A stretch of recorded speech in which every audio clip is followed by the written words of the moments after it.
Hello everybody, Carlos here from foresidefacts.com and welcome to another forecast video. Alright, we were looking for a sell setup on the bridge bound. Here's the pivot step, never gave us an entry. Market reached inside the zone and held very nicely so far. So what we should do, we go to the 4-hour chart and identify the potential of what's going on and happening.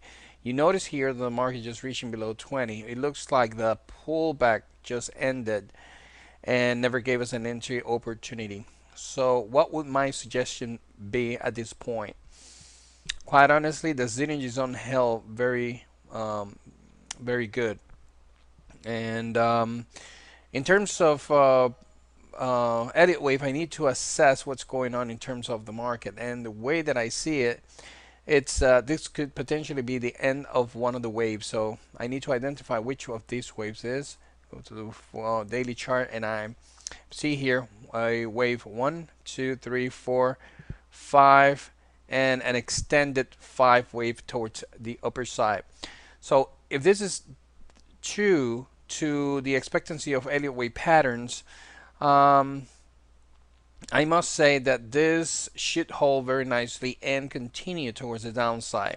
Now, will I be able to sustain this thought process based on price action? I guess so. If I go to the 1-hour chart once again, I notice that the market, the synergy zone held very nicely. Pivot step never gave us an entry. And I believe very closely that we might have an opportunity to at least test the 5961. So everything is going to stay the same. I am not changing anything. Same synergy zone. Here's a pivot step. All we have to do is to see a clear entry towards the below of the zone. In this case, though, we're placing our stop right there, about maybe 5 to 10 pips above the 6139. And basically, we're going to sustain the same price targets, although I need to double check this in terms of how far they are. All right, so yes, everything stays the same, but I'm pretty sure that the market will, if they go, they will probably go as far as 59.61 or not even close to that, perhaps, and then bounce from that level.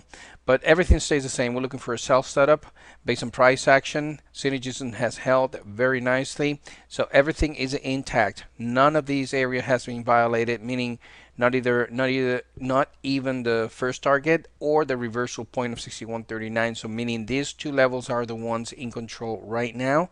And as long as this guy is not violated towards the upper side, everything's still absolutely positive to continue at least a retest of this low and at least reach the first target. So we're holding in this trade into a sell setup. Euro dollar, same thing, but here's the difference though. Let me go to the 30-minute chart. Synergy zone held intact, pivot step, that's the entry. This was the original stop. Then I lower it about 10 pips on top of this pivot high.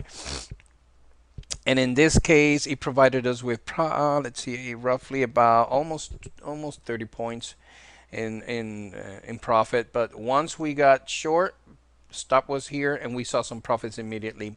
And as we speak, we probably even be losing something low on that. But based on the opportunity that the market provided, this is the profit that we had so far. Now, you see this low?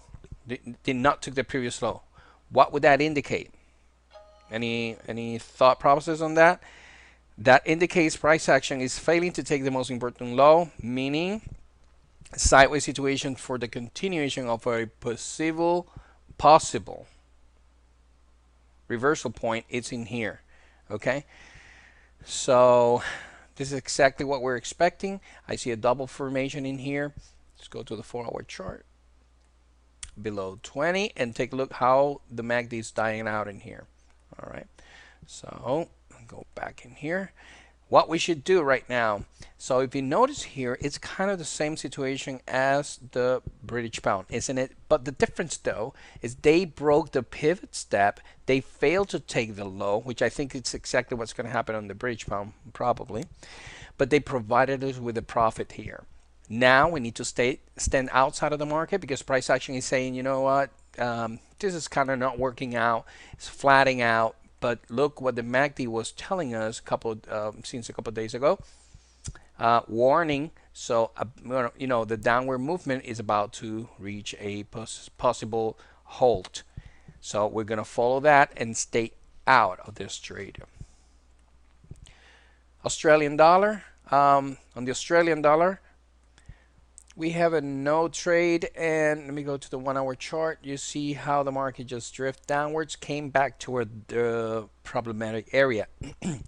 So if we go to the 4 hour chart, we need to assess what's going on, and obviously it's not even taking any consideration here. The momentum should be towards the upper side, but the market is trying to push upwards, but sellers are more in control. And if you notice here, the same problematic area, remember here, prior support and resistance area, between these two guys are the one who are giving a real hard time on the Australian dollar. What we should do, no trade so far. I'm not going to be able to find any solution towards a trend situation on the Australian dollar, just for the fact that the momentum base should be towards the upper side.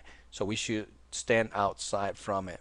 Last but not least, the dollar yen is the one that is kept drifting downwards, and like my mentors and everybody else that I know of, at least telling me, it's suggesting that the market it's being extremely pushed to the downside. And although the market is drifting towards the downside, it's not like in a perfect scenario. Let me just go back and you can see what I'm talking about.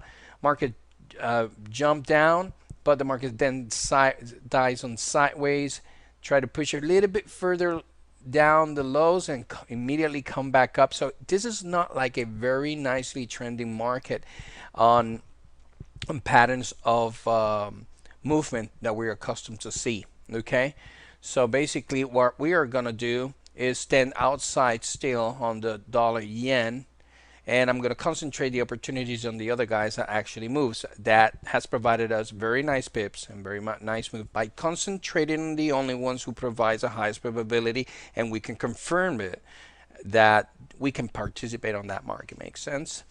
All right, so that's it for now. This is Carlos Diaz from Four Side Effects, and I'll see you in the next forecast.